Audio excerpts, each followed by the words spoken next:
दोस्तों, आज मैं आपको पारिवारिक कहानियाँ श्रृंखला की कहानी नंबर 34 सुनाने जा रही हूँ, जिसका शीर्षक है ससुर जी की खांसी। तो चलिए कहानी की शुरुआत करते हैं। पर कहानी सुनने के पहले कृपया वीडियो को लाइक, शेयर और चैनल को सब्सक्राइब करना ना भूलें। आथू, पता नहीं क्या बीमारी है, सारा दिन खांसते रहते हैं। ये नहीं, घर में बच्चे हैं, बच्चों से थोड़ी दूरी बनाए रखें। कहो तो इन्हें बुरा लगता है। इन बड़े बूढ़ों ने तो दिमाग चाट रखा है। रेखा बड़बड़ा रही थी। आरती घर के पास वाली छत पर बड़बड़ाती रेखा की बात सुन रही थी। क्यों रेखा, आज कपड़ों पर इतना गुस्सा? आज सुबह सुबह क्या पति देव से झड़प हो गई? आरती ने पूछा। नहीं रे, अब क्या बताऊं, इनके पापा को इतनी खांसी है, सारा दिन खो खो करते रहते हैं। कफ भी बहुत निकलता है, लेकिन ये नहीं कि बच्चों से थोड़ी दूरी बनाकर चलें। डॉक्टर को दिखा समय पर इलाज करवा लें। अभी हम कहेंगे तो उन्हें बुरा लगेगा। पापा मास्टर जी नाम से प्रसिद्ध रहे हैं, लोगों को ज्ञान देते थे। लेकिन सच यह है, सारा ज्ञान दूसरों के लिए होता है। हालत तो ये है कि मम्मी जी भी समझना नहीं चाहती। कहो तो कहती हैं बुढ़ापा है। रेखा ने झुंझलाते हुए कहा।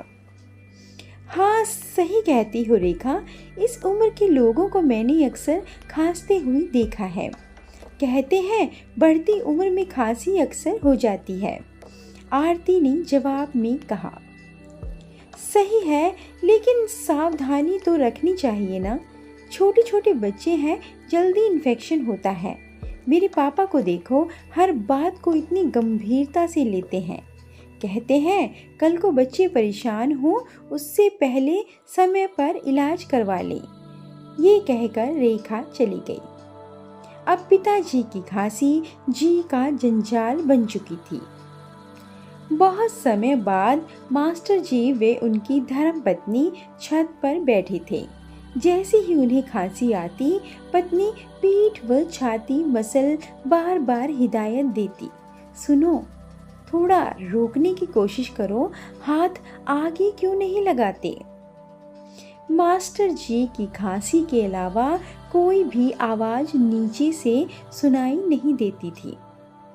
आज मास्टर जी पत्नी पर भड़क कर बरसे। तुम भी कैसी बातें करती हो? क्या मुझे महसूस नहीं होता होगा? क्या मैं अपनी तरफ से रोकने की कोशिश नहीं करता हूँ? बुढ़ापा है, एकदम से खांसी नहीं आती तो दोनों हाथों से बिस्तर पर जोर देकर खांसता हूँ। कमजोर शरीर है, हाथ लगाने से पहले निकल जाती है। तुम्हें इतना समझाया है, खाने का पाचन वात पित्त कफ 3 रूप में होता है। अब बढ़ती उम्र में कफ ज़्यादा बनता है और फिर इतने ऑपरेशन हुए हैं कि एलर्जी है। खो खो। धीरे धीरे बोलिए जी, गुस्सा मत करिए। सब समझती हूँ, लेकिन कोशिश करती हूँ कि शांति बनी रहे। धर्मपत्नी ने समझाते हुए कहा। मास्टर जी बोल रहे थे। देखो, जिसको परेशानी है उसे किसी भी रूप में रहेगी। इतना नादान मैं भी नहीं। याद है तुम्हें कैसे बाऊजी को भी बुढ़ापे में ऐसी ही खांसी हो गई थी? तुमने उन्हें कष्ट ना हो इसलिए उनके पास एक डिब्बा थैली लगाकर रख दिया था। मास्टर जी ने आगे कहा। मुझे बहुत बुरा लगता था, लेकिन तुम कितने धैर्य से रोज उसमें लगी थैली बदल उनके आसपास साफ रखती थी। तुम्हारे इस व्यवहार को देख हम सब बदल गए थे। तुम ही कहती थी ना, बच्चे जो देखेंगे वही सीखेंगे। मेरे बच्चे ने भी तो वही सब देखा था, अपनी माँ की द्वारा की सेवा। तो फिर देखिए, समय समय का अंतर है। बात इतनी गहराई से लेने की ज़रूरत नहीं है। अरे मैं आपको कहना भूल गई, बड़े वाला बेटा शुभम बच्चों के साथ कुछ दिन के लिए आ रहा है। देखिए जी, अब बच्चे बड़े हो गए हैं, कुछ बुरा लगे तो तुनक कर मत बोलिएगा। वो तो बचपन से आपका स्वभाव जानते हैं, बहुओं को बुरा लगेगा। धर्मपत्नी ने समझाते हुए कहा। सही कह रही हो शुभम की माँ, सारा ठेका अब मेरा ही तो है। अनजान को भी मैं ही समझूं और अपने बच्चों को भी।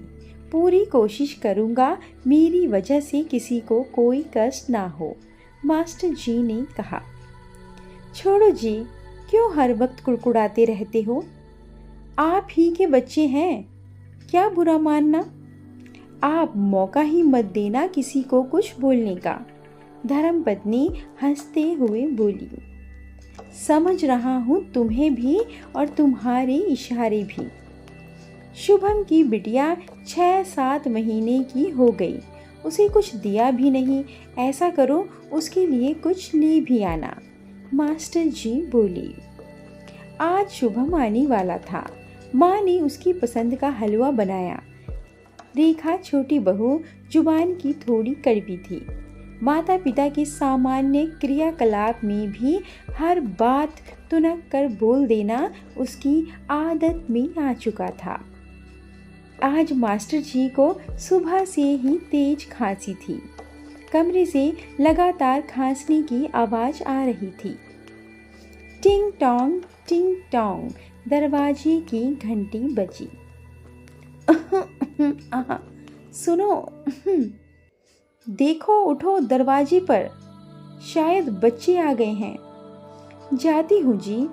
जैसे ही धर्मपत्नी जाने लगी, मास्टर जी ने आवाज़ लगा कहा, सुनो, मुझे एकदम से बाहर मत बुलाना, आज खांसी कुछ ज़्यादा ही है। आंखों में आंसू भर जी कहकर चली गई धर्मपत्नी। जान रही थी पति के अंदर का दर्द। दादी कहकर मयूर दादी से लिपट गया।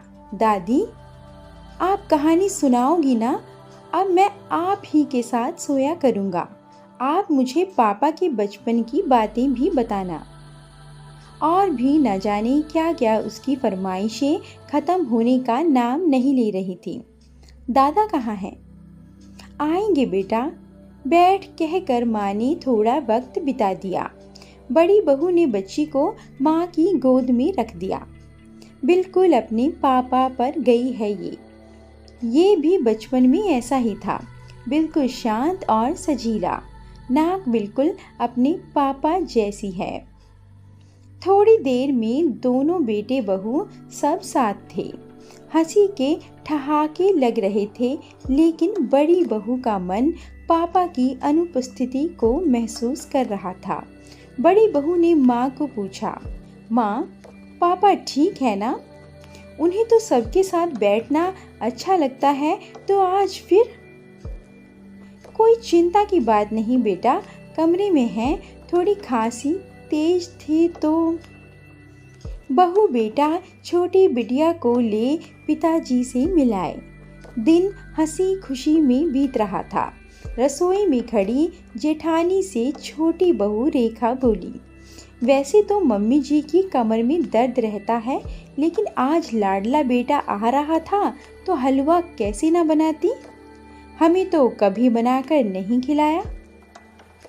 मास्टर जी का सारा दिन आज खुशनुमा बीता। बच्ची को गोद में ले उसके साथ खेलने में आज खांसी और उससे संबंधित परेशानी दोनों पर ही ध्यान ना था। बड़ी बहू भी कभी अदरक कसकर, कभी दूध में हल्दी डालकर उन्हें देती रही।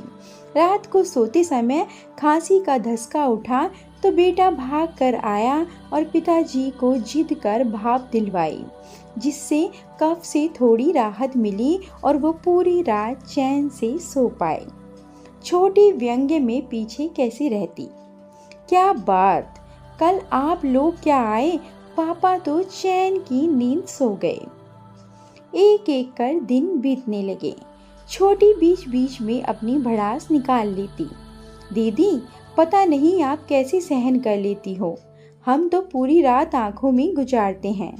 पापा जी इतना खांसते हैं कि क्या बताऊं। बच्चों को इन्फेक्शन ना हो जाए डर लगता है। आजकल तो फिर भी पता नहीं कैसे रात को सो रहे हैं। रेखा, ये बुढ़ापे की खांसी है। इस उम्र में अक्सर लोगों के साथ ये परेशानी होती ही है। यदि हम ही छोटी सी बात को तूल देंगे तो अगलों को क्या कहेंगे। उन्होंने भी दुनिया देखी है। बच्चों से उनका सामना आज ही नहीं हुआ है।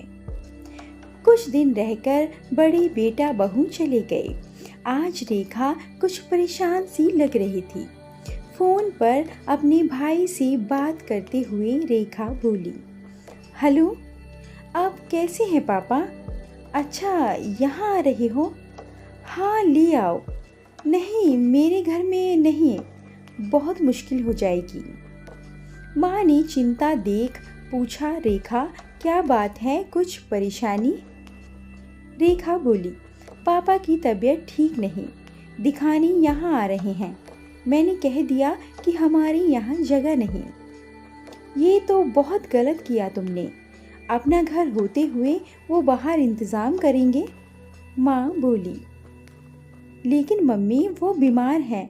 पापा का कहना है कि तुम्हारे घर में बुजुर्ग हैं, कहीं मेरे आने से खुदा न खास्ता कोई। रेखा ने जवाब दिया। रेखा के पिताजी को मास्टर जी ने जिद कर घर बुलवा लिया। कैसी बात करते हैं समधी जी आप लोग, बेटी का घर होते हुए बाहर रहेंगे।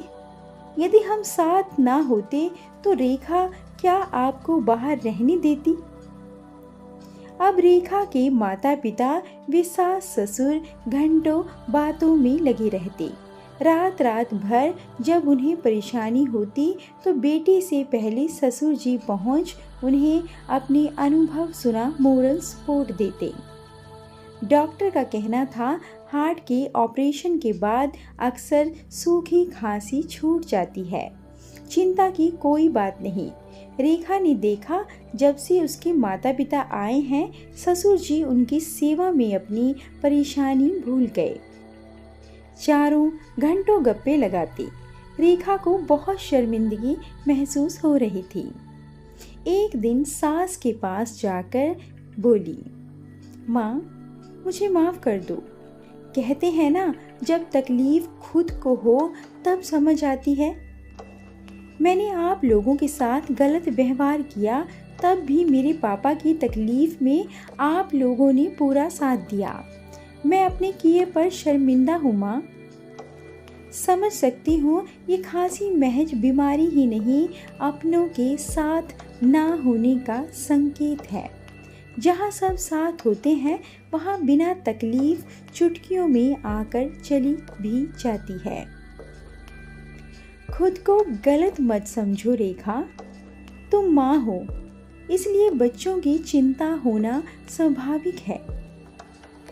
पीछे खड़े मास्टर जी सब सुन हंस रहे थे। बोले, तुम्हें माफ़ी मिलेगी, पहले मेरी खांसी से राहत के लिए एक कड़क चाय की प्याली हाजिर करो। तीनों हंस पड़े और ये हंसी यकीनन तकलीफ़ों के बादल छंटने के बाद की हंसी थी। अपनों की तकलीफ प्यार व साथ से दूर कर खुशहाल जीवन जिए। दोस्तों, कहानी कैसी लगी कमेंट करके ज़रूर बताएं और ऐसी अधिक कहानियों के लिए वीडियो को लाइक, शेयर और चैनल को सब्सक्राइब करना ना भूलें। धन्यवाद।